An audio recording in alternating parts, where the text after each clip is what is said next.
ایک گاؤں میں ایک باپردہ خاتون رہا کرتی تھی جن کی ڈیمانڈ تھی کہ وہ شادی اس سے کرے گی جو انہیں باپردہ رکھے گا ساری زندگی۔ تو ایک نوجوان اس شرط پر نکاح کے لیے رضامند ہو گیا کہ میں اس کو ساری زندگی باپردہ رکھوں گا۔ خیر دونوں کی شادی ہو گئی۔ وقت گزرتا گیا یہاں تک کہ ان کا ایک بیٹا پیدا ہو گیا۔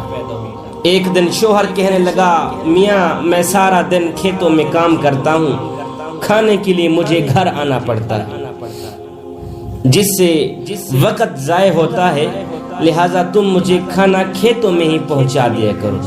بیوی شوہر کی اس بات پہ راضی ہو گئی۔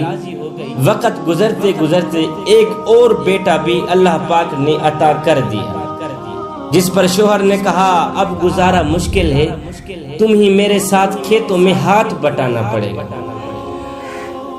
یوں ہی وہ باپردگی سے نیم پردے تک پہنچ جاتی ہے وہ عورت، کہ آدھا پردہ کیا کرتی تھی، آدھا پردہ آہستہ آہستہ ختم ہی ہوگا۔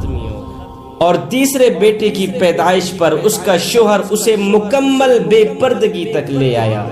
وقت گزرتا گیا یہاں تک کہ اولاد جوان ہو گئی۔ ایک دن یوں ہی بیٹھے بیٹھے شوہر ہنسنے لگا۔ بیوی نے سبب پوچھا تو کہا کہ تو بڑا پردہ کیا کرتی تھی، آخر کار تیرا پردہ ختم ہو گیا ہے نا؟ کہاں گیا تیرا پردہ؟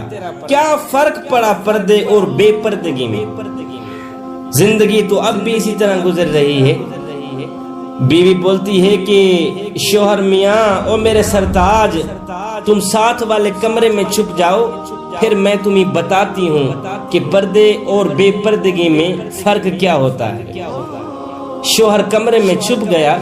عورت اپنے بال بکھیر کر رونا شروع کر دیتی۔ پہلے بڑا بیٹا آتا ہے، رونے کا سبب پوچھتا ہے تو ماں کہتی ہے تیرے باپ نے مجھے مارا ہے۔ بڑے بیٹے نے ماں کو سمجھایا کہ اگر ابو نے آپ کو مارا ہے تو محبت بھی تو آپ سے کرتا ہے نا، تیرا خیال بھی تو کرتا ہے نا، تیرے ساتھ محبت پیار کرتا نہیں۔ خیر بڑا بیٹا سمجھا بجھا کے چلا جاتا ہے۔ عورت پھر سے رونے کی ایکٹنگ کرتی ہے تو بڑے سے چھوٹا بیٹا آیا، رونے کی وجہ پوچھی تو ماں نے کہا کہ تیرے باپ نے مجھے مارا ہے۔ بیٹا غصے سے باپ کو برا بھلا تو کہتا ہے لیکن پھر بھی ماں کو سمجھا کر چلا جاتا ہے۔ اب عورت یہی ڈرامہ چھوٹے بیٹے کے سامنے کرتی ہے۔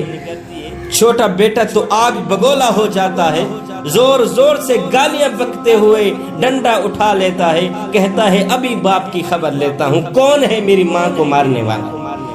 پھر عورت اپنے شوہر کو بلاتی ہے اور کہتی ہے کہ میاں پہلا بیٹا میرے پردے کے زمانے میں پیدا ہوا تھا، اس نے تیرا پردہ بھی رکھا۔